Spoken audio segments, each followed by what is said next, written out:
અને વિજ્ઞાને ભુવનો સ્વામી તત્વે સહાય સહકારે હો તત્કાલે ભુવનો અવ્યાસે સુહાય અવ્યાસે तत्काले हुएनु अनमोए सुहाय। क्या कहते हैं यहाँ पर आचार्य? देखो, आपने इस बात पर विचार किया होगा कि कभी आचार्य तो सात तत्व की ओर से बात करते हैं, कभी छह द्रव्य की ओर से बात करते हैं, कभी नौ पदार्थ की ओर से बात करते हैं और कभी पांच अस्थिकाय की ओर से बात करते हैं। तो इसमें प्रश्न तो खड़ा होता होगा ना अपना, अरे आप ये तो सात तत्व की ओर से वर्णन कर दो वस्तु का, या तो नौ पदार्थ की ओर से, या फिर पांच अस्थिकाय की ओर से, या फिर छह द्रव्य की ओर से। ये अलग अलग बातें करके उसी बात को समझाने के लिए अब उलझाते क्यों हम? इसका प्रश्न खड़ा हो सकता है डॉक्टर साहब, बोलो। तो इसमें विवक्षा है, यदि उन्होंने सात तत्व का वर्णन किया है तो किस अपेक्षा से किया है, नौ पदार्थों का वर्णन उन्होंने किया है तो किस अपेक्षा से किया है, और छह द्रव्यों का वर्णन कर रहे हैं तो किस अपेक्षा से, और पांच अस्थिकाय का वर्णन कर रहे हैं तो किस अपेक्षा से। पंडित सीजन साहब आप सामने आइए, यहाँ पे सामने बैठे हुए थे। तो ये विवक्षा आपको समझ में आनी चाहिए। हमने टोटल वर्णन किया तो कितना वर्णन हो गया मंदिर विधि में? 27 तत्व। आपने फिर सभी को 27 तत्व कहे थे, तो आपको सात तत्व से भी वही बात सिद्ध हो रही, नौ पदार्थों से भी वही बात सिद्ध हो रही। सिद्धि तो वितरागता ही करना है ना अपने को, और छह द्रव्यों से भी वही, और पांच अस्थिकाय से भी वही। तो इसमें अपेक्षा है, बोलो अपेक्षा क्या है? यदि उन्होंने सात तत्वों का वर्णन किया है आचार्य ने, तो सात तत्वों में जो द्रव्य क्षेत्रकाल भाव आते हैं, कोई भी वस्तु विश्व की अपने द्रव्य क्षेत्रकाल भाव में रहती है, वो अपने द्रव्य क्षेत्रकाल भाव को छोड़ती नहीं। प्रत्येक वस्तु का अपना स्वद्रव्य, स्वच्छेद, स्वकाल और स्वभाव है। विश्व में जातीय अपेक्षा छह द्रव्य हैं और संख्या अपेक्षा अनंत द्रव्य हैं। प्रत्येक द्रव्य अपने स्वचतुष्टय में रहता है, उसका स्वद्रव्य, स्वच्छेद, स्वकाल और स्वभाव। यहाँ तक एक परमाणु भी है तो वो अपने स्वचतुष्टय में रहता है, जीव द्रव्य अपने स्वचतुष्टय में रहता है, बोलो। तो ये जो चारों बातें आचार्य ने अलग अलग प्रकार से समझाई है वस्तु को समझाने के लिए। कभी तो सात तत्व कहते हैं, कभी छह द्रव्य, कभी नौ पदार्थ, कभी पांच अस्थिकाय। तो किस अपेक्षा से कहते हैं? यदि उन्होंने छह द्रव्य कहा तो छह द्रव्य कहा तो काल की अपेक्षा से कहा, और यदि इन्होंने नौ पदार्थ कहा है तो नौ पदार्थ को द्रव्य की अपेक्षा कहते हैं, और यदि उन्होंने पांच अस्थिकाय कहा तो पांच अस्थिकाय को क्षेत्र की अपेक्षा कहते हैं। क्या कहा? छह द्रव्य आचार्य ने कहा, छह द्रव्य का वर्णन किया ना, किस अपेक्षा से? वो चतुष्टय में से छह द्रव्यों का वर्णन काल की अपेक्षा से, नौ पदार्थों का वर्णन द्रव्य की अपेक्षा से, नौ पदार्थों का वर्णन द्रव्य की अपेक्षा से, सात तत्वों का वर्णन भाव की अपेक्षा से, और पांच अस्थिकाय का वर्णन क्षेत्र की अपेक्षा से। ये हाँ, जब आपने 27 तत्व इतने सारा वर्णन कर चुका है तो आपने किस अपेक्षा से ये वर्णन किया? क्योंकि हम यहाँ फूलना में पढ़ रहे हैं तो सात तत्व की बात पढ़ रहे हैं, और आचार्य कुंद कुंद की यदि 13वें नंबर गाथा पढ़ते समय सारणी, तो इन्हीं सात तत्व को वहाँ नौ पदार्थ का, तो वहाँ नौ तत्वों के नाम से पुकारा, नौ तत्वों के नाम से, पुण्य पाप को जोड़ करके नौ तत्व कहा। हाँ, ये नौ तत्व की संतति छोड़ करके एक आत्मा को ग्रहण करो। तो आपने यहाँ पे सात तत्व कहा, वहाँ आचार्य कुंद कुंदेव नौ तत्व कहते हैं, तो नौ तत्व को भट्ट के स्वामी नौ पदार्थ कहते हैं, बोलो। तो आपने इसी बात को समझाने के लिए आप कभी सात तत्व कहते हो, कभी नौ पदार्थ कहते हो, कभी पांच अस्थिकाय कहते हो, कभी छह द्रव्य कहते हो, तो आपने किस अपेक्षा से कहा ये बदलाव? तो उसमें अपेक्षा है पंडित साहब। यदि छह द्रव्य कहा तो काल की अपेक्षा से कहा, क्योंकि विश्व में अनादि से छह द्रव्य हैं और अनंत काल तक रहेंगे, और उनका काल का प्रभाव अखंडित है। काल का प्रभाव अखंडित, अनादिकाल से छह द्रव्य हैं और अनंत काल तक छह द्रव्य अपने द्रव्य पर्याय में रहकर के परिणमन करते रहेंगे। काल के पीछे छह द्रव्य का। फिर आपने नौ पदार्थों का वर्णन भी तो किया, हाँ किया ना, मना कब कर रहे?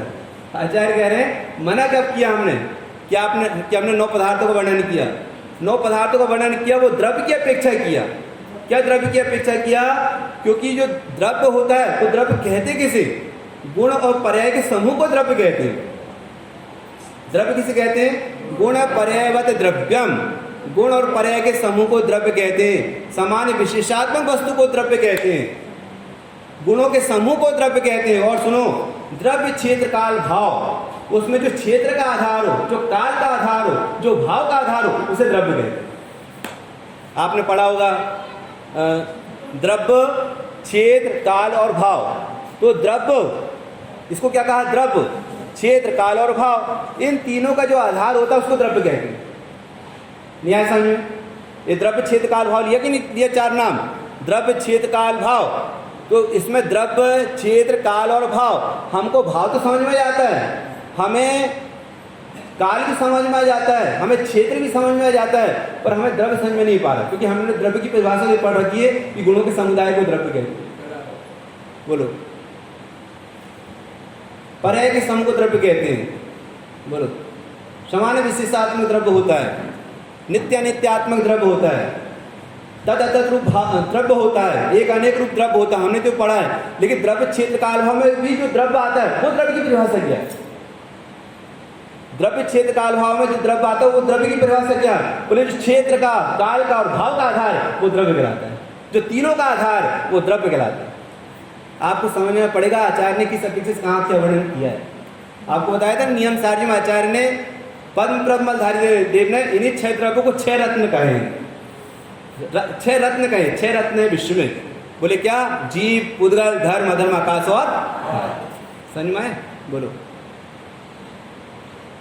माइल धवल में आचार्य ने कहा कि आप प्रमाण और न्याय के द्वारा वस्तु को ग्रहण करना। प्रमाण और न्याय वस्तु को जानने के साधन है। 105 नंबर की गाथा है ज्ञान समुच्चय सार जी की। प्रमाणम दुभिः प्रोक्तम जिन शासने च समम ध्रुवम परोक्षम आदि जानाति प्रत्यक्षम परमम बुधे। बोलो, प्रमाण और न्याय वस्तु को जानने के साधन है।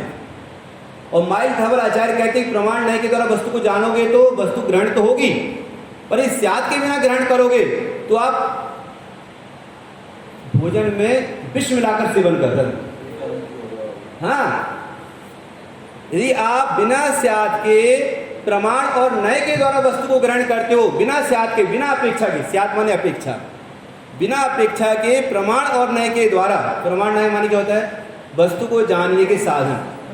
प्रमाण भी ज्ञान है और प्रमाण का जो अंश है वो न्याय है। सम्यक श्रुति ज्ञान के अंश को न्याय कहते हैं और सम्यक ज्ञान को प्रमाण कहते हैं। सम्यक ज्ञान को क्या कहते हैं? प्रमाण। और सम्यक ज्ञान के अंश को, सम्यक श्रुति ज्ञान के अंश को क्या कहते हैं? न्याय। तो आपने प्रमाण के द्वारा वस्तु को जाना कि प्रमाण ने वस्तु को कैसे ग्रहण किया, कि प्रमाण सकल ग्राही होता है। न्याय ने वस्तु को कैसे ग्रहण किया कि अनंत धर्मात्मक वस्तु में से किसी एक एंगल को, एक धर्म को, एक पार्श्व को विषय करने वाला न्याय होता है। प्रमाण से प्रमाणित की गई वस्तु के किसी एक अंश को जानने वाले ज्ञान को न्याय कहते हैं। बोलो, लेकिन आपने प्रमाण के द्वारा वस्तु को समझा तो आपको अपेक्षा से समझना पड़ेगा। आपने न्याय के द्वारा वस्तु को समझा तो आपको अपेक्षा से समझना पड़ेगा। यदि आपने बिना अपेक्षा के प्रमाण और न्याय इन दोनों साधनों के द्वारा वस्तु को ग्रहण किया तो आपने विष मिला हुआ भोजन ग्रहण किया है। उनके ही प्रमाण न्याय होते हैं, अन्य मतियों के। क्या कहा? प्रमाण और न्याय के द्वारा जो वस्तु को जानने के साधन है, उनके द्वारा आपने वस्तु को ग्रहण किया तो वो जानना, ग्रहण करना ऐसा है कि अमृतमय भोजन को छोड़ करके, अमृत मिला हुआ भोजन को छोड़ करके विष मिला हुआ भोजन ग्रहण करना है। यदि आप बिना अपेक्षा की वस्तु को समझोगे तो तब तो आचार्य ने 105 नंबर का था ज्ञान समुच्चय सार जी में लिखा, प्रमाणम दुभिः प्रोक्तम। प्रमाण 2 प्रकार के होते हैं और न्याय समुच्चय सार में लिखा है नय विभागेन सार्धम शुद्धम च। नयों के विभाजन के द्वारा वह वस्तु पकड़ में ग्रहण होती है, नयों के विभाजन के द्वारा। बोलो, प्रमाण के द्वारा वस्तु प्रमाणित होती है और नय के द्वारा वस्तु के अंश ग्रहण होते हैं। तो वस्तु के अंश ऐसे भी हैं कि प्रति समय परिणमन करने वाले, और वस्तु के अंश ऐसे भी हैं कि निरंतर स्थायी रहने वाले। और दोनों अंश को ग्रहण करने वाला प्रमाण और दोनों अंशों में से किसी एक अंश को ग्रहण करने वाला नय। आपको प्रमाण और नय के द्वारा वस्तु को समझना पड़ेगा। तो मुझे तो ये लेना था कि स्वामी जी ने, आचार्य भगवान ने जो 3 नंबर गाथा है उसमें कहा समय उग्नो न्यांस है, समय शब्द लिया है। आप यदि आगम उठा करके पढ़ोगे तो आगम ग्रंथों में 6 द्रव्यों को समय कहते हैं। आगम ग्रंथों में 6 द्रव्यों को समय कहते हैं। बोले समय कितने प्रकार के होते? बोले 6 प्रकार के होते। वो 6 प्रकार के कौन कौन से? जीव, उद्गल, धर्म, अधर्म, आकाश और काल।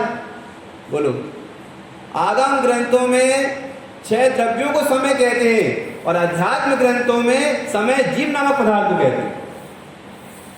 क्या कहा?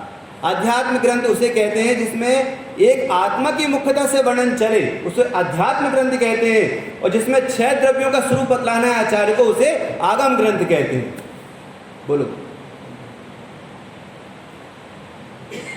जिसमें 6 द्रव्यों का स्वरूप बतलाना है उसे आगम ग्रंथ कहते हैं। और 6 द्रव्यों में से एक आत्मा का स्वरूप जिन्हें बतलाना है जिस ग्रंथ में, उसे अध्यात्म कहते हैं।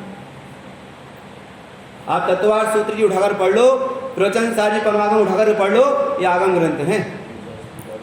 पंचाशी ग्रंथ, पंचाशी काय आगम ग्रंथ हैं।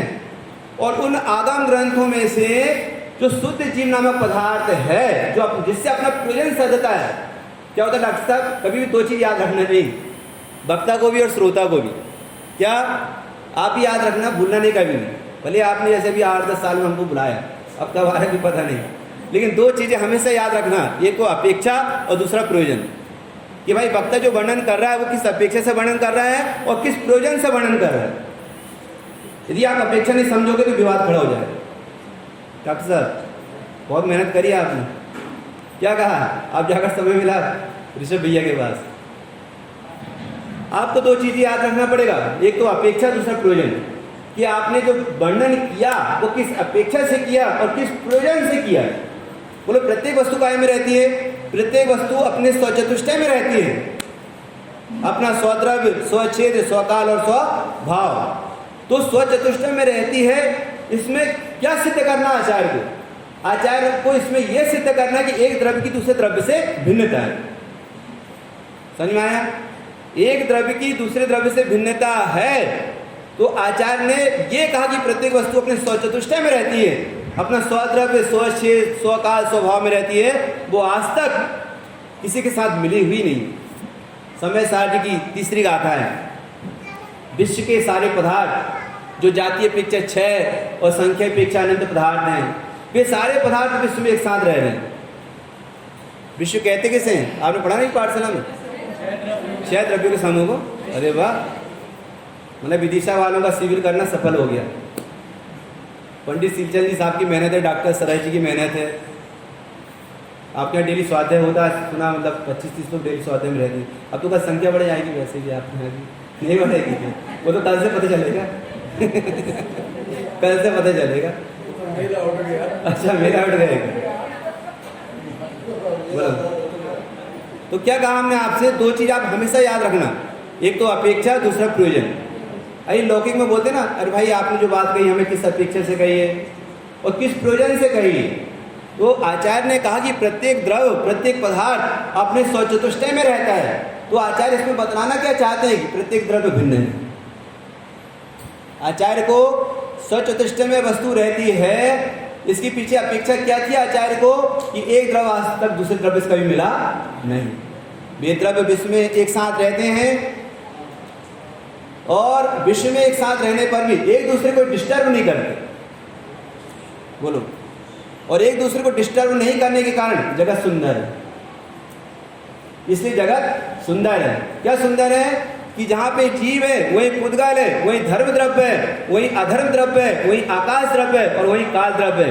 एक साथ में रह रहे, लेकिन कोई किसी को डिस्टर्ब नहीं करता। इसलिए प्रत्येक द्रव्य अपने गुण पर्याय रूप प्रणमन तो करता है, प्रत्येक पदार्थ अपने द्रव्य गुण पर्याय रूप तो प्रणमन करता है, वो अपने गुण पर्याय का स्पर्श करता है, लेकिन एक दूसरे को स्पर्श नहीं करता। इसलिए विश्व में रहने वाले जो द्रव्य हैं वे साथ में एक साथ रह रहे हैं तो भी उनके गुण धर्म नष्ट नहीं होते, उनकी अनंत व्यक्तिता नष्ट नहीं होती। इसलिए जगत सुंदर है। हाँ, काम ही नहीं है लड़ने झगड़ने का, प्रत्येक द्रव्य पूरा है। आपने सुना होगा, यदि गुरुदेव काली स्वामी का प्रवचन सुना होगा तो उनकी प्रवचन में आता है, प्रभु मेरे तू सब वातन पूरा, प्रभु मेरे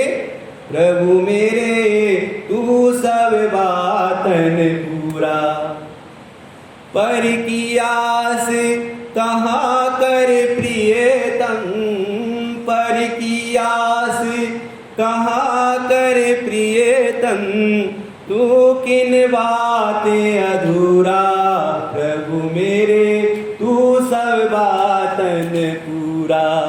एक परमाणु को दूसरे परमाणु से अपेक्षा नहीं, बोलो, एक जीव द्रव्य को दूसरे जीव द्रव्य से अपेक्षा नहीं, जीव द्रव्य को धर्म द्रव्य से अपेक्षा नहीं। क्यों नहीं? सब पूरे अपने में। बोलो, प्रत्येक पदार्थ अपने गुण और पर्याय से खचाखच भरा पड़ा है। बोलो, सठ द्रव्यों का चक्र सुदर्शन जग में चलता रहता है, यह बेरों के निरंतर अपने सुंदर पथ पर बढ़ता है, इसकी हस्ती उसकी गति को रोक सके जो निज बल से, कौन अभागा सी बदन में बढ़कर अपनी अंगुली दे। इसकी मौत आ गई है जो शेर के मुंह में हाथ डालेगा। बोलो, तो 6 द्रव्य की, विश्व में 6 द्रव्यों की स्वतंत्र व्यवस्था का छेड़खानी करने का अधिकार किसी जीव का नहीं है, और जो छेड़खानी करना चाहते हैं वे सब दुर्गति को प्राप्त होते हैं। जगत के पदार्थ सुंदर हैं, बस हमारी मति व्यवस्थित हो जाए। जगत सुंदर तो है, हमारी परिणति में सुंदरता आ जाएगी, क्योंकि विश्व के जैसे पदार्थ हैं उन्हें वैसा का वैसा हमने जान लिया। अनादि निधन वस्तुएं भिन्न भिन्न अपनी मर्यादा सहित परिणमित होती है, कोई किसी के अधीन नहीं है और कोई किसी के परिणमन कराने से परिणमित होती नहीं है। ये विश्व की सुंदर व्यवस्था है, इसलिए जगत सुंदर। अरे सुंदर तो जीव भी है। क्या कहा डॉक्टर साहब? 6 द्रव्यों में सुंदर तो जीव भी है। वो जीव कौन रहता है? आपके आजू बाजू वाले कोई होगा जीव? कौन सा जीव है? कि चला गया विदिशा से? मैं स्वयं हूं ना। बोले, प्रत्येक पदार्थ अपने द्रव्य गुण पर्याय में रहता है, पर आचार्य यहाँ समय शब्द लगा रहे हैं। आचार्य ने छठवीं फूलना में जो समय शब्द लगाया, या समय का अर्थ है जीव नामक पदार्थ। पंडित साहब, यहाँ समय का अर्थ होता है जीव नामक पदार्थ, और समय शब्द जो बना है उसकी व्युत्पत्ति कैसे हुई है वो हम आपके सामने बता रहे हैं। समय शब्द की रचना कैसे हुई? समय शब्द में सम उपसर्ग है और अय गमनार्थक धातु है। आपको कहा था कि पंडित जी साहब ने मोक्ष मार्ग प्रकाशन में टूडलमल साहब ने लिखा कि बड़े ग्रंथों का अभ्यास करने के लिए थोड़ा बहुत न्याय व्याकरण का अभ्यास होना चाहिए। ये बड़े ग्रंथ है भाई साहब, आप फूलना पढ़ो, समझ में नहीं आएगी आपको। इसके लिए आपको व्याकरण का, न्याय का, संस्कृत, प्राकृत, अपभ्रंश भाषा का ज्ञान चाहिए। बोलो, तब ये बड़े ग्रंथ पकड़ में आएंगे। तो आप इनको पढ़ डालोगे और कुछ भी पकड़ में नहीं आएगा। बड़े ग्रंथों के लिए थोड़ा बहुत न्याय व्याकरण का अभ्यास चाहिए, और जिनकी बुद्धि सामान्य है उनको रत्नकरण साबकाचार्य जी और मोक्ष मार्ग प्रकाशन जी का अभ्यास करना चाहिए, जो न संस्कृत को जानते हैं, न प्राकृत को जानते हैं, न अपभ्रंश को जानते हैं। पंडित टूडलमल जी ने पहले अधिकार में लिखा अपनी बात में, देश भाषा में ग्रंथ लिखते हैं। देश जो भाषा चल रही है ना वर्तमान में, उसी भाषा में ग्रंथ लिखते हैं। यदि किसी को न्याय का ज्ञान नहीं है, भाषाओं का ज्ञान नहीं है, संस्कृत को नहीं जानता, प्राकृत को नहीं जानता, अपभ्रंश को नहीं जानता, वो भी मोक्ष मार्ग प्रकाशक ग्रंथ उठा करके पढ़े तो उसको भी समझ में आ जाएगा। पंडित जी ने ऐसा क्यों लिखा? पंडित जी ने ऐसा इसलिए लिखा क्योंकि इस पंचम काल में हमसे भी मंद बुद्धि वाले बहुत हैं। इस पंचम काल में हमसे भी मंद बुद्धि वाले बहुत है, न जिनको व्याकरण का ज्ञान है, न जिनको संस्कृत का ज्ञान है, न जिनको प्राकृत का ज्ञान है। वे भी मोक्ष मार्ग प्रकाशक ग्रंथ को उठाकर पढ़े तो उनको भी बात समझ में आ जाएगी। बोलो, तो 2 ग्रंथ बहुत ज्यादा प्रसिद्ध है, एक तो मोक्ष मार्ग प्रकाशक जी और दूसरा रत्नकरण साबकाचार्य जी, जिस पर टीका पंडित सदासुखदास जी ने लिखी है। मूल ग्रंथ तो आचार्य समंतभद्र स्वामी का है, उस पर टीका लिखने वाले पंडित सदासुखदास जी ने इतनी सरल भाषा में लिखे हैं, आप कोई भी उठा कर पढ़ लो, आपको रत्नकरण साबकाचार्य समझ में आएगा और मोक्ष मार्ग प्रकाशक समझ में आएगा। तो आचार्य ने यह समय शब्द लिखा, समय समय सहायक ज्ञान उगनो, आपको समय की शरण लेना पड़ेगा। वेद विज्ञान को उत्पन्न करने के लिए। और अब कहाँ कठिन है मतलब विनोद नाम ना आपका, विनोद ये कहाँ कठिन? भाषा का ज्ञान थोड़ा होना चाहिए। ऐसा क्या कहा? समय सहाय ज्ञान उग्न, समय सहाय ज्ञान। समय माने आत्मा, उसके आश्रय से ज्ञान उत्पन्न होता है। कौन से ज्ञान उत्पन्न होता है? भेद विज्ञान उत्पन्न होता है। बोलो, राग रहित ज्ञान का नाम भेद विज्ञान है, राग रहित ज्ञान का नाम भेद विज्ञान है। बोलो, न्याय समुच्चय ग्रंथ, न्याय विनिश्चय ग्रंथ में, न्याय विनिश्चय ग्रंथ में आचार्य ने विज्ञान शब्द का अर्थ बतलाया। आपको अनेक ग्रंथों से अर्थ निकालना पड़ेगा तो निकल जाएगा और आपको समझ में आएगा। इसलिए कभी कभी वक्ताओं को सभा में बुलाते रहना चाहिए, समाज में बुलाते रहना चाहिए, ताकि स्वाध्याय के लिए चलती रहे। और बदल बदल कर वक्ता बुलाओगे तो आपको नए नए विषय मिलेगा। बोलो, आप जो स्थानीय विद्वान है उनका तो लाभ लीजिए, ये बाहर से भी विद्वानों को बुलाने में ये फायदा होता है कि हर विद्वान कभी किसी शैली से, कभी किसी शैली से, किसी अपेक्षा से, किसी प्रयोजन से वर्णन करता है और श्रोता को वह नई नई बात मिलती है, तो उससे रस भी पकता है। डॉक्टर साहब ऐसा तो आचार्य ने यह समय शब्द कहा, तो आप समय का आश्रय लो। समय माने जीव नामक पदार्थ को समझो। तो कैसा होता है जीव नामक पदार्थ, उसकी व्युत्पत्ति कैसे हुई है? समय शब्द लिखा है यहाँ पे। समय में सम उपसर्ग जुड़ा हुआ है और अय गमनार्थक धातु है। समय सम प्लस अय गमनार्थक धातु है और उसमें जुड़ा हुआ सम का अर्थ होता है एक साथ। सम का अर्थ क्या होता है? एक साथ। और अय गमनार्थक धातु है, गति के अर्थ में चलती है, गमन के अर्थ में। तो गमन के अर्थ होते हैं दो, एक अर्थ होता है परिणमन करना और एक अर्थ होता है जानना। गमन के कितने अर्थ होते हैं? तो गमन शब्द कैसे निकाला? अय शब्द से। अय गमनार्थक धातु, जिसने संस्कृत पढ़ा होगा उनके ज्ञान में बात बराबर आएगी। ऐसा सम प्लस अय गमनार्थक धातु है, उसका अर्थ होता है परिणमन करना और जानना। तो हमने आगम ग्रंथों में समय तो 6 द्रव्यों का नाम सुना है कि 6 द्रव्यों को समय कहते हैं। जीव, पुद्गल, धर्म, अधर्म, आकाश और काल। तो समय के बहुत से अर्थ होते हैं। समय माने टाइम भी होता है, वक्त होता है, मत होता है मत। बोलो, दर्शन शास्त्र का नाम भी समय है, आगम का नाम भी समय है और जीव नामक पदार्थ का नाम भी समय। तो यहाँ पे जो 6 द्रव्य हैं उनको समय तो कहते हैं, पर 6 द्रव्य में से जो 5 द्रव्य हैं, 6 द्रव्य में से 5 द्रव्य कौन कौन से? पुद्गल, धर्म, अधर्म, आकाश और काल। वे परिणमन तो करते हैं पर जानते नहीं। क्या कहा हमने? गमन शब्द के अर्थ 2 बदलाए थे, एक तो परिणमन करना और दूसरा जानना। और गमन शब्द हमने निकाले कैसे? वो समय में अय प्रत्यय जुड़ा हुआ, अय धातु जुड़ी हुई है, उस अय का अर्थ होता है गमन करना और जानना। तो यदि 5 द्रव्यों को शामिल करेंगे, डॉक्टर साहब आप बता देना, यदि 5 द्रव्यों को शामिल करेंगे, 5 द्रव्य कौन कौन से? पुद्गल, धर्म, अधर्म, आकाश और काल। तो वे परिणमन करते ही नहीं करते हैं, पर जानते हैं क्या? और जो जीव नामक पदार्थ वो परिणमन तो करता है लेकिन साथ में जानता भी है। तो यहाँ समय का अर्थ जीव है या 5 द्रव्य है? यहाँ समय का अर्थ जीव नामक पदार्थ है। जो आचार्य ने कहा उसकी शरण लो। सहाय माने होता है शरण, सहाय माने अवलंबन, सहाय माने आश्रय, सहाय माने मदद। एक शब्द के कई अर्थ निकाल सकते हो आप। जब हमने सबसे पहली बार यहाँ पूर्णा में उप शब्द का अर्थ लिया था, तो उप का अर्थ लिया था हमने क्या? समीप। अब ये उप शब्द कहाँ जोड़ता आपके ज्ञान में? तो है ही उपवास। उपवास, वास माने रहना और उप माने समीप में रहना। तो उभय ज्ञान उगनो, बोले भेद विज्ञान उत्पन्न होता है, पर किनके निकट में रह करके? जो 18 मल दोषों से रहित हैं, ऐसे आप सर्वज्ञ भगवान के निकट में रहने से तेरी परिणति में भी भेद विज्ञान उत्पन्न हो जाएगा। इसलिए जो स्वयं निर्दोष हैं उनके निकट में रह करके, उनकी वाणी सुन करके तत्व को समझना चाहिए। मूल वक्ता तो आप सर्वज्ञ भगवान हैं, वे वीतरागी होते हैं और सर्वज्ञ होते हैं, मूल वक्ता तो वे हैं और बिना इच्छा के उपदेश करते हैं। भगवान को कोई इच्छा नहीं है कि जगत के जीवों का कल्याण हो जाए। बोलो, जिस समय इच्छा हुई थी उनको, उस समय उनके द्वारा किसी का कल्याण नहीं हुआ। जिस समय उस जीव को संसार अवस्था में सभी जीवों का कल्याण हो जाए ऐसी इच्छा हुई थी, उस समय उनके कारण किसी का कल्याण नहीं हुआ। तीर्थंकर प्रकृति बनी, पर उसी समय तो किसी का कल्याण नहीं हुआ। और जब तीर्थंकर बन गए, जब तीर्थंकर बन गए वो उपदेश करने की इच्छा नहीं रही और वाणी खिल गई और सभी का कल्याण, अधिकतर जीवों का कल्याण हो गया। बोलो, न्याय में प्रसिद्ध ग्रंथ आचार्य समंत भद्र, उनको कौन नहीं जानता? आचार्य समंत भद्र को कौन नहीं जानता? न्याय में प्रसिद्ध ग्रंथ है रत्नगण सापकाचार्य आत्ममीमांसा।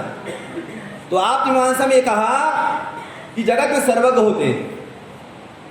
जब पहले फूलना पढ़ेंगे ना हम, पहले फूलना में आया देवदीप्त फूलना में, देव जो दिट्ठा जिनवरहा सो परमुख पूजोई। देव जो दिट्ठा जिनवरहा, जो जिनेंद्र भगवान है उन्होंने जिसे देव को देखा उस देव को तू देख, ऐसा लिखा है।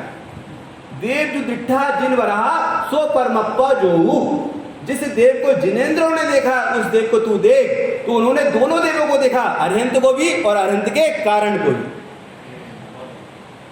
बोलो, पंच परमेष्टि भगवान को भी देखा और पंच परमेष्टि भगवान जिसकी शरण से होते, जिस आत्मा की शरण से होते हैं उसको भी देखा। दोनों एंगल से देखना चाहिए वस्तु को, द्रव्य से भी और पर्याय से भी। बोलो, वो दो बातें कभी नहीं भूलना। क्या? वस्तु जिसका वक्ता जिसका निरूपण कर रहा है वो किस अपेक्षा से निरूपण कर रहा है और किस प्रयोजन से निरूपण कर रहा है, दो बात कभी नहीं भूलना। बोलो, यदि ये कहा कि संसार जीव रागी होता है तो अपेक्षा समझ लेना कि पर्याय की अपेक्षा से बात कर रहे हैं। अरे जीव तो शुद्ध बुद्ध एक होता है, ज्ञायक स्वभावी होता है, तो सामान्य द्रव्य स्वभाव की ओर से बात कर रहे हैं। तो पर्याय के अपेक्षा से रागी द्वेषी कामी क्रोधी पुण्य पाप वाला होता है ऐसा कहा, तो वो ज्ञान कराने के लिए कहा था, ना कि स्वभाव मानने के लिए। और स्वभाव से जीव ज्ञायक है, टंकोत्कीर्ण है, ममल स्वभावी है, उसमें आज तक अशुद्धता नहीं आई है। अब एंगल बदल दिया, एंगल बदल दिया। वो आपने एंगल क्यों बदला? बोले हमको प्रयोजन सिद्ध करना है। क्या प्रयोजन सिद्ध करना है? अनादिकाल से दुखी है और उसको सुख की प्राप्ति हो जाए। बोलो, ये बच्चा होता है ना, छोटा बच्चा जो गोद में बैठा है, बोलो, इसकी नाक बहती है। क्या बहती है इसकी? नाक। कभी छींची भी कर देता है, कभी बिस्तर भी गंदा कर देता है। बोलो, और रो भी रहा है और सुबह का टाइम है, वो तो ना नहाना चाहता है ना कोई काम करना चाहता है, रो ही रहा है बस। लेकिन मम्मी उसकी सफाई करना चाहती है, उसको नहलाएगी, प्रेस करवाएगी, मंजन करेगी, सब कुछ करेगी मम्मी। और गंदगी में दिख रही है मम्मी को, ये बच्ची गंदगी में मम्मी को दिख रही है कि कितनी गंदी है। वो बच्चा दिख रहा है मम्मी को कि कितना गंदा है, पूरे यहाँ तक कि कई मलमूत्र वो मुंह में भी डाल लेता है। छोटा बच्चा है, डाल लेता है मुंह में, गंदगी को लपेट लेता पूरे शरीर में। उसके बाद भी मम्मी उसको क्या कहती है? मेरा तो राजा बेटा है। वो गंदा दिख रहा है डॉक्टर साहब, उसके हाथ में मलमूत्र, वो बाथरूम से लिपटा हुआ है, गीले बिस्तर से लिपटा हुआ है। उसके बाद मम्मी उसको क्या कहती है? मेरा तो राजा बेटा है। अब ऐसे राजा बेटे को आप गोद में दे दें, अरे खुद के पापा को यदि गोद में दे तो पापा लेंगे क्या उसको? इतने अच्छे राजा बेटा को बोलो लेंगे क्या पापा? नहीं ले पाएंगे, क्योंकि मम्मी क्या कह रही है? मेरा तो राजा बेटा। पापा लेंगे उसको, लेकिन कब लेंगे? जब उसकी गंदगी निकल जाएगी। तो जिस समय गंदगी है उस समय भी राजा बेटा है वो, और जिस समय गंदगी निकल जाएगी तब भी राजा बेटा ही रहेगा। इसी प्रकार पर्याय की ओर से देखें तो जीव मोही रागी द्वेषी कामी क्रोधी पुण्य पाप वाला दिखाई देता है, संसारी दिखाई देता है, एक इंद्रिय दो इंद्रिय तीन इंद्रिय दिखाई देता है, क्रोध मान माया लोग कसाय वाला दिखाई देता है। और उसी आत्मा को स्वभाव की ओर से देखने वाली जिनवाणी मां। बोलो, ऐसे राग देश में विषय कसाय में रचा पचा हुआ जीव होने पर भी जिनवाणी कहती है मेरा तो राजा बेटा है। अरे तो काम क्रोध विषय वासना के परिणाम हो रहे हैं, ये तो चार गति में रखड़ रहा है। इसके बाद हे जिनवाणी माँ आप इसको राजा बेटा कह रहे। अरे तुझे दूसरा एंगल पता नहीं है क्या? जिस एंगल से तू देख रहा है वो मेरे ज्ञान में है। जिस एंगल से तुझे राग देश दिख रहा है जिनवाणी कहती वो हमारे ज्ञान में है, लेकिन दूसरी भी विवक्षा है वो तुम्हारे ज्ञान में नहीं। और हमें वो एंगल दिख रहा है, वो दृष्टिकोण हमें दिख रहा है, तो हम उसके द्रव्य स्वभाव की ओर से देखते हैं, तो हमें राग द्वेष काम क्रोध विषय वासना दिखती नहीं है, हमें तो ये तो मेरा राजा बेटा है। बोलो। और उसको देख देख करके वह माँ, उस राजा बेटा को देख देख करके वह माँ उस बालक की गंदगी को दूर कर लेती है और फिर गोदी में लेती है और पापा को भी गोदी में देती है, और जो पड़ोसी आता है वो भी गोद में खिलाता है। तो छिची कर दे और पड़ोसी को गोद में दे दो आप, खुद का बच्चा, वो कहे खुद रखो भाई सब, मुझे काम है। और स्वच्छ पवित्र बच्चा है, कोई भी मोहल्ले से आएगा, कोई भी गोदी में ले लेगा, कोई भी खिलाते रहता है बच्चे को देख करके। बच्चों को कौन नहीं खिलाता है, बतलाओ। तो जिनवाणी ने अपनी दोनों एंगल बतलाई कि आप पर्याय की ओर से वस्तु को देखोगे तो पर्याय में राग द्वेष दिखाई देते हैं, और उसी वस्तु को उस स्वभाव की ओर से देखें, उस आत्मा को स्वभाव की ओर से देखें, तो उसमें राग द्वेष नहीं, वो तो जाननहारा है, ज्ञान ज्ञान ज्ञान ज्ञान ज्ञान ज्ञान ज्ञान ज्ञान जानने वाला आत्मा है। तो अपेक्षा समझना और प्रयोजन भी समझना। तो क्या कहा, तो 6 द्रव्य हैं, वे 6 द्रव्य में जो 5 द्रव्य हैं वे पणमन तो करते पर जानते नहीं। पंडित साहब, जो 5 द्रव्य ना, पुद्गल, धर्म, अधर्म, आकाश और काल, वो आय शब्द का अर्थ क्या बताया था हमने? अय गमनार्थक धातु है, जो बच्चे समझ जाएंगे, जो संस्कृत समझते हैं ना, अय गमनार्थक धातु, गति के अर्थ में आती है वो धातु। उसका अर्थ होता है गमन करना, परिणमन करना और जानना। गमन का मतलब होता है परिणमन और जानना। तो जो 5 द्रव्य हैं वे परिणमन तो करते पर जानते नहीं, पर जो जीव नामक द्रव्य है वो परिणमन भी करता और जानता भी है। उत्पाद व्यय उसमें भी हो रहा है और जीव में भी उत्पाद व्यय, पर उत्पाद व्यय 5 द्रव्य में होने पर भी उनमें उत्पाद व्यय तो होता पर वो जानते नहीं, और जीव नामक पदार्थ में प्रति समय उत्पाद व्यय होने पर भी वो प्रति समय जानता है, जानने का कार्य करता है। पर एक कुटेव है इसमें, ये जानता तो है पर ये अपने को ना जान करके पर की ओर झांकता है। जानता तो है पर ये अपने को ना जान करके पर की ओर झांकता है। इसलिए आचार्य ने कहा अन्यानी असमय सहयोग जनगण बावलो रे, 104 नंबर की तुलना। उसमें अज्ञानी को असमय कहा डॉक्टर साहब, जैसे समय सारणी की दूसरी गाथा में अज्ञानी को पर समय कहा है, और 13वें नंबर की फुलना में भी अज्ञानी को पर समय कहा, मिथ्या दृष्टि ही पर सही। बोलो। और 104 नंबर की फुलना में असमय कहा, अन्यानी असमय संयोग, माने वो समय से सहित नहीं है, असमय से सहित है। और असमय उसको कहते हैं जो पुद्गल कर्म के प्रदेशों में स्थित होता है, उसको असमय कहते हैं, उसको पर समय कहते हैं। जो दर्शन ज्ञान स्वभावी आत्मा में स्थित होता है उसको स्वसमय कहते हैं। बोलो। तो जो जीव नामक पदार्थ है वो परिणमन तो करता है लेकिन साथ में जानता भी है, पर वो अपने को ना जान करके पर को जानने में लगा, इसलिए उसमें बहिरात्मापना खड़ा होता है, उसको पर समय कहते हैं। बोलो। आचार्य कुंद देव शिष्य की ओर से प्रश्न खड़ा करते हैं कि अब जीव नामक पदार्थ तो समय कहते हैं, उसमें दुविधा खड़ी कैसे हो गई, 2 पना कैसे खड़ा हो गया, एक स्वसमय पना और दूसरा पर समय पना। आप अकेला समय कहते हैं आत्मा को तो चल जाता है। चलिए भैया, राजू भैया आप तो दिख नहीं रहे थे मेरे को। अच्छा लेट ऐसी शांति से बैठे, फिर आप शुरू में आते से बोल देते पंडित जी आगम जेठा तदो जेठा। डायरी में लिख लिया उन्होंने, आगम जेठा तदो जेठा। पंडित जी कभी नहीं भूलता मैं, जब भी याद आता तो निकाल कर पढ़ लेता हूँ, आगम जेठा और तदो जेठा। आगम का व्यापार ही मुख्य व्यापार है। इतनी कसरत करे आपने 8 दिन से, ये कसरत 8 दिन की नहीं थी, ये कसरत मेरे ख्याल से आपकी महीनों की रहेगी, महीने 2 महीने बाद। आपने तैयारी तो महीने 2 महीने से किया होगा और प्लानिंग साल भर पहले बनाई होगी। कितने घर घर जाकर संपर्क किया होगा, लोगों से मिले होंगे, हाथ पैर जोड़े होंगे, भैया आओ आओ। हाथ पैर नहीं जोड़े होते ना तो ये मंदिर खाली रहता वैसा। इतनी पब्लिक थी आज कि ये मतलब लोग बाहर तक खड़े थे, अंदर जगह नहीं थी, इतनी पब्लिक थी। जब ऋषभ भैया ने उस दिन बताया, पंडित जी 350 कितने घर बताए थे, घर घर जाकर के रजिस्ट्रेशन किया, हाथ पैर जोड़े कि बच्चों को बचाओ, बच्चों को बचाओ। बोलो, सारी मेहनत सफल हो गई। तो क्या कहा, ये जीव नामक पदार्थ ये जानता तो है पर किसको जानने में लगा, ये पर को जानने में लगा है, अपने को जानता नहीं। तो पर को जानने में लगा, इसलिए बहिरात्मपना खड़ा हुआ, इसलिए पर समय पना खड़ा हुआ, इसलिए संसार खड़ा हुआ। और अपने को जानता है, अपने को जानता होता तो पर समय खड़ा नहीं होता, स्व समय पना खड़ा होता, मोक्ष मार्ग खड़ा होता है। बोलो, अपने को जानने से। समय सारणी की तीसरी गाथा में कहा, अरे चाहे पर समय चाहे स्व समय हो, वो जीव तो स्वयं विकार रूप स्वयं परिणमित हो रहा है और निर्विकारी परिणाम रूप भी स्वयं ही परिणमित होता है। कोई जगत के पदार्थ जीव को राग से उत्पन्न नहीं कराते, पर द्रव्य जबरन राग नहीं कराता। भैया आप पढ़ते हैं मोक्ष मार्ग प्रकाश में क्या आया?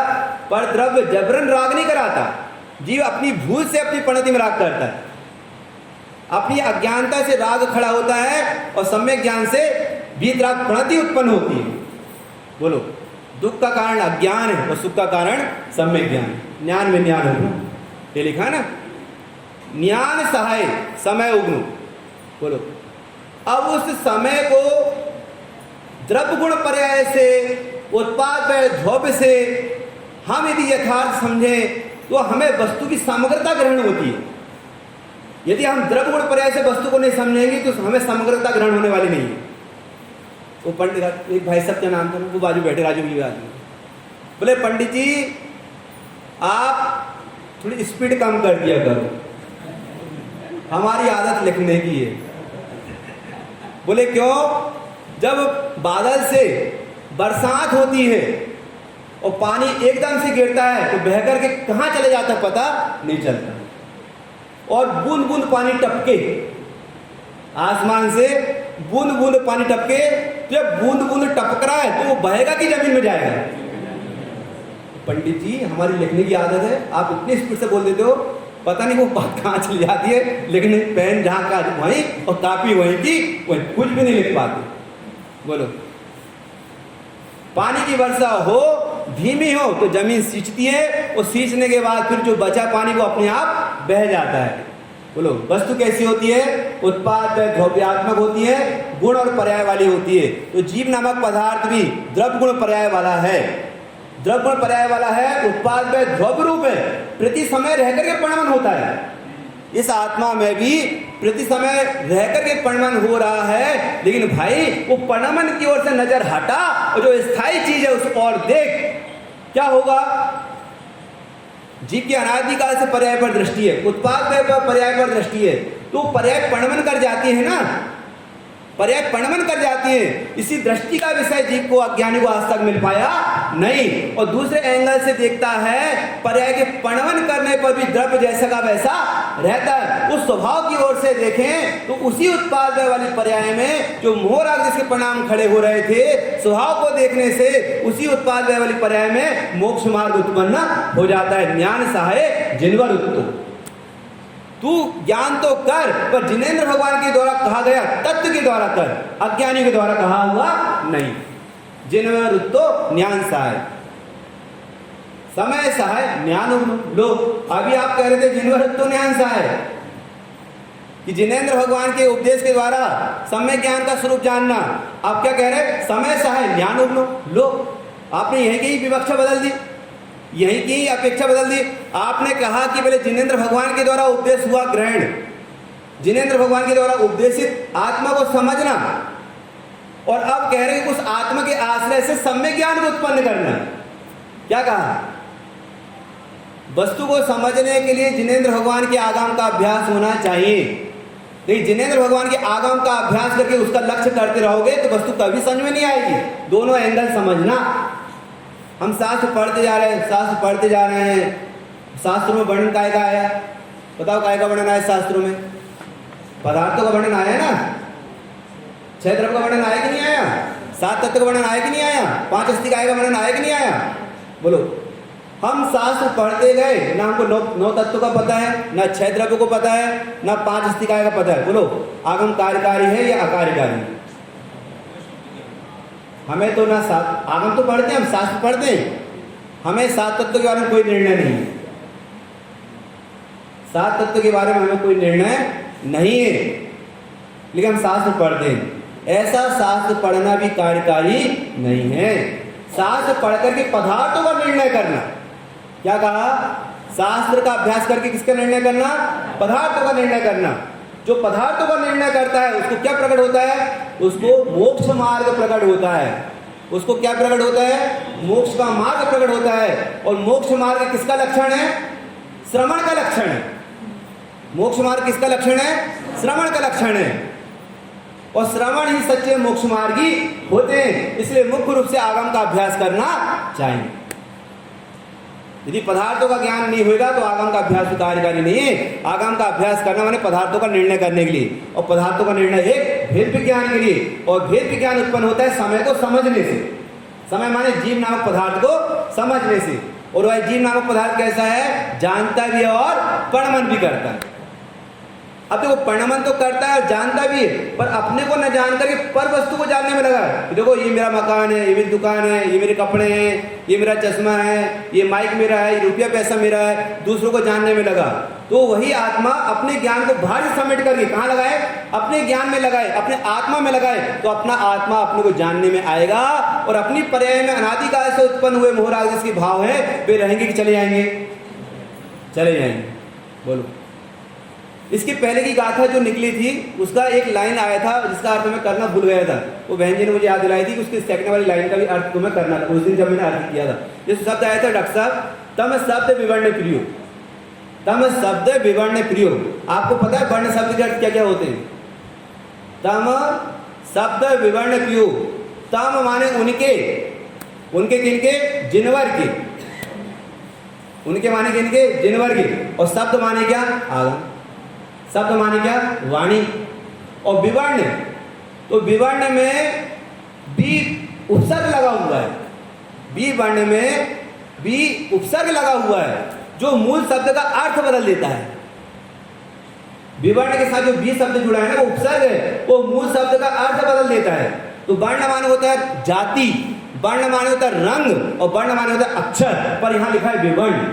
इसका मतलब अक्षर से रहित। ना तो यहाँ से रंग से मतलब है और ना यहाँ जाति से मतलब है। यहाँ मतलब है तो अक्षर से, और पर विवर्ण कहा मैंने अक्षर से रहित। और अक्षर से जो रहित होती है वो क्या कहलाती है? निरक्षर। ये समझ में आया? बी माने देखो, भाव और विभाव, तो विपरीत भाव को विभाव कहते हैं। ऐसी जो वर्ण से रहित है उसको विवर्ण कहते हैं। समझ में आया? स्वभाव और विभाव में अंतर है कि नहीं? तो बी शब्द आगे जोड़ दिया तो वही अर्थ बदल जाता है। अर्थ बदल गया ना। बी भाव माने विपरीत भाव। तो ऐसे वर्ण में बी शब्द जुड़ा है, तो बी शब्द जो जुड़ा है तो वर्ण माने होता है अक्षर, और अक्षर से रहित होता है निरक्षर। तो भगवान की वाणी निरक्षर ही होती है। ये कह रहे हैं ना, हे भगवान आपकी वाणी निरक्षर ही होती है। लिखा है यहाँ, तम शब्द विवर्ण प्रियो। प्रियो माने हितकारी होती है। क्या कहा? प्रियो। प्रियो माने क्या होता है? हितकारी। और जो आप तो होते हैं उनके 3 लक्षण होते हैं। आपके 3 लक्षण क्या? वीतरागी, सर्वज्ञ और हितोपदेश। हे भगवान आप वीतरागी सर्वज्ञ तो हो, लेकिन आपके वचन प्रिय हैं, हितकारी है। क्या हितकारी है? ताहि सुनो भवि मन किरयान, जो चाहो अपनो कल्याण। मोह महामद पियो अनादि, भूले आपे को आचार्य ने कहा क्या?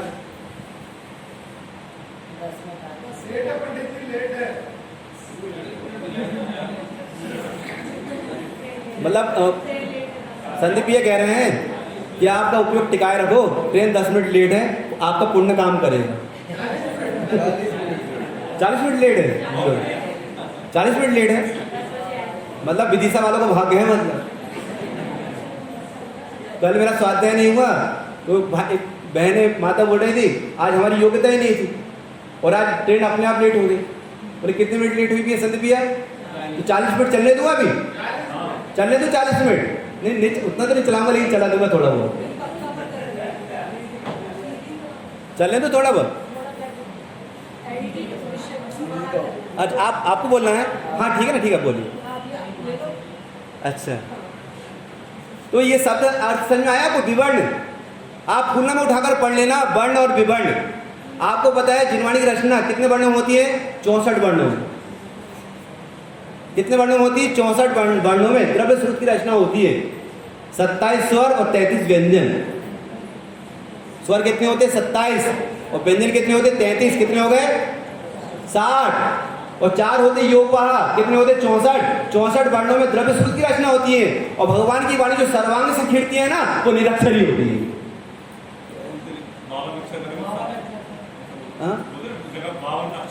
वो 52 अक्षर कौन सा है मुझे मेरे ज्ञान में भी अभी तक नहीं आया, लेकिन 64 अक्षरों से वर्ण की रचना होती है, 64 अक्षरों से वर्ण की रचना होती है। तो जब हम द्रव्य श्रुत की बात करेंगे तो 64 वर्ण लेंगे, और जब द्रव्य श्रुत की बात नहीं करेंगे, भगवान की सर्वांग से वाणी खिड़ती ये कहेंगे तो निरक्षरी कहेंगे, वो वर्ण से रहित होती है, अक्षर से रहित होती है। भगवान की ओमकार ध्वनि बोलो। जिनवर की धुनि गणधर ने सुनी, अंगे रचे चुनी ज्ञानमयी। ध्वनि किनकी होती है? ध्वनि किनकी होती है? जिनेंद्र भगवान की होती है। जिनवर की धुनि गणधर ने सुनी, अंगे रचे चुनी ज्ञानमयी। सो जिनवर वाणी शिव सुखदानी, त्रिभुवन मानी पूज्य भई। बोलो, जिनेंद्र भगवान की वाणी निरक्षरी खिड़ती है, और ऐसी ताकत वाले जीव समोषण में होते हैं तब वाणी खिड़ती है, ऐसी पात्रता वाले होते हैं तब वाणी खिड़ती है। और ऐसी पात्रता वाले कौन होते हैं? गणधर भगवान, जो एक अंतर मुहूर्त में द्वादशांग की रचना कर लेते, एक अंतर मुहूर्त में पूरे द्वादशांग की रचना कर लेते, ऐसे गणधर भगवान, उनके होने पर वाणी खिड़ती है। तीर्थंकर की धुनि गणधर ने सुनी, अंग रचे चुनी ज्ञानमयी। सो जिनवर वाणी शिव सुखदानी, और त्रिभुवन मानी पूज्य भई। बताओ, जिनेंद्र भगवान की वाणी को कौन नमस्कार नहीं करेगा? डॉक्टर साहब बोल, एक भजन बोलकर बात पूरी कर दूं? बोल दो, चल बोल देता हूँ। अब पता नहीं आप बुलाते नहीं बुलाते ऐसे। गुणवंतारे ज्ञानी, अमृत बरसारे पंचम काल मां। क्या कहा? काल पंचमो चपल अनिष्ट है, और इष्ट दृष्टि नहीं उठी। उसके बाद भी अपने को ज्ञानी की देशना सुनने को मिल रही, गुरु महाराज की देशना इसके बाद भी सुनने को मिल रही है। ऋषभ भैया, गुणवंतारे ज्ञानी, अमृत बरसारे पंचम काल मां। रे गगन मंडप में अधबिच कुआं। कहां पर कुआं है? गगन मंडप माने अंतरिक्ष में, और बीचों बीच में कुआं है। गुरु पर्व थी ना कल, कई लोगों ने कल मनाए, कई लोगों ने आज मना रहे हैं। बोलो, रे गगन मंडप में अधबिच कुआं, ताहे अमी का वासा। और उस कुएं में क्या भरा है? अमृत। सुगुरा होए सो भर भर पीवे, निगुरा जाए प्यासा। गुणवंतारे ज्ञानी, अमृत बरसारे पंचम काल मां। अब उस अंतरिक्ष में जो कुआं है उसमें अमृत भरा पड़ा है। जब बात किसको पता है? जिसके सिर माथे गुरु महाराज हैं, आचार्य भगवान है, वह उस अमृत को पिएगा, वो सुगुरा है। और जिसको पता नहीं है वो निगुरा है। गुणवंतारे ज्ञानी, अमृत बरसारे पंचम काल मां। अच्छा, जब भगवान को केवल ज्ञान होता है, केवल ज्ञान होते ही भगवान कहाँ चले जाते हैं? अंतरिक्ष में चले जाते हैं। 5000 धनुष ऊपर समोषण की रचना होती है। बोलो, और वाणी कितने अनुयोग में खिड़ती है? 4 अनुयोग में खिड़ती है। 4 अनुयोग कौन कौन से? प्रथमानुयोग, चरणानुयोग, कर्णानुयोग और द्रव्यानुयोग। गुणवंतारे ज्ञानी, अमृत बरसारे पंचम काल मां। रे गगन मंडप में गौआ ब्यानी। गौआ गाय कहाँ भी आ गई? कहते भी हमारे गाय भी आ गई, मैंने बछड़ा को जन्म गई। रे गगन मंडप में गौआ ब्यानी, वसुधा दूधे जमाया। माखन था सु बिरला रे पाया, जगत छाछे भर माया। गुणवंतारे ज्ञानी, अमृत बरसारे पंचम काल मां। और जिनेंद्र भगवान की वाणी, भगवान जिनेंद्र अंतरिक्ष में विराजमान होते हैं केवल ज्ञान होते से ही, और उनकी जो वाणी खिड़ती है वो 4 अनुयोग में खिड़ती है। और वो वाणी को दूध की उपमा दी गई है। गाय की उपमा दी गई है दूध, और दूध से क्या निकलता है? माखन। बोलो, और माखन से क्या निकलता है? घी। वो घी को निकालने वाले बिरले होते हैं, और छाछ को पीने वाले बहुत होते हैं। माखन था सो बिरला रे पाया, जगत छाछे भर माया। गुणवंतारे ज्ञानी, अमृत बरसारे पंचम काल मां। एक और सुना दो, सुना दूं? चल सुना दूं। आप कह रहे हैं रे पी तो सुधा स्वभाव की, क्या कहा? सुधा, सुधा माने अमृत, और विषय का साथ तो जहर है। और ये वीतराग स्वभाव, वीतराग प्रणाली क्या है? अमृत है। रे पी तो सुधा स्वभाव की, जी तो कहूँ सुनाय, तू क्यों रीत्यो जात है, नरभव बीत्यो जाय। गुणवंता रे ज्ञानी, अमृत बरसारे पंचम कालवा। क्या कहा? पी तो सुधा स्वभाव की, भाई इस स्वभाव का अमृत पी ले, पी ले, क्योंकि नरभाव बीता जाए। नरभाव ये मनुष्य पर जा रही है, रीत रही है, बीत रही है, और अमृत से तू रीता रह जाएगा। ये मनुष्य पर जा रही है और तू अमृत पीने से रीता रह जाएगा। इसलिए भाई इस निकृष्ट पंचम काल में तुझे महान पुण्य की वजह से जिनेंद्र भगवान की वाणी कान में सुनने को मिल रही है, इसलिए अपना काम कर और यहाँ से निकल। इसी मंगल भावना से हम विराम देते हैं। बहन कुछ कहना है?